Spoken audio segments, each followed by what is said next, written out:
তোমরা কারা কারা প্রথমবার কলেজের পরীক্ষা দিতে গিয়ে এতটা এক্সাইটেড ছিলে? আমিও কিন্তু ছিলাম, কিন্তু যেদিন পরীক্ষা দিতে গেছি এতটা পরিমাণে ট্রেনে ভিড় কি বলবো। আর আমাদের কলেজটা পড়েছিল চাকদা কলেজ, যেহেতু সেখানে মানে রানাঘাট কলেজের স্টুডেন্টের চাকদা কলেজেই পরীক্ষা হয়, তো সেই পরিমাণে ভিড় ছিল। সবাই মানে ঢেলাঠুলিভাবে পরীক্ষাটা দিতে গেছিলাম। আমি আমার বান্ধবীরা গেছিলাম, তার সাথে বান্ধবীর একটা ঠাকমাও ছিল। তো আমরা এত কষ্টে সেদিন পরীক্ষা দিতে গেছিলাম। 3 দিন পর পর পরীক্ষা ছিল।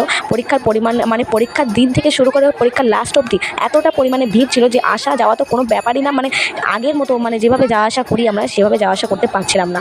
সো আমরা ভেবেছিলাম যে হয়তো ফাঁকায় ফাঁকায় যাবো, কিন্তু সেভাবে যেতে পারিনি। যাই হোক, চাকদা কলেজের গার্ড কিন্তু প্রচুর পড়ে, এমনভাবে গার্ড পড়ে যে তাদের থেকে চোখ ফেরানো সম্ভব নয়। এবং আসার সময় আমরা যখন লাস্ট পরীক্ষার দিন আসছি, তো সেদিনকে দেখলাম একটা কাকু আর কাকিমা গান গাইছে ট্রেনে, খুব ভালো। এরকম মিনি ব্লগ দেখতে গেলে তোমরা অবশ্যই চ্যানেলটা সাবস্ক্রাইব করে রেখো। আর যদি মিনি ব্লগটা ভালো লাগে অবশ্যই লাইক শেয়ার কমেন্ট করে রেখো, কারণ এরপরে কোনো মিনি ব্লগ থাকলে তোমাদের কাছে আগে আগে নোটিফিকেশন যাবে। তো আজকের ভিডিওটা কেমন লাগলো অবশ্যই কমেন্ট করে জানাও। Tata, bye bye. এরপর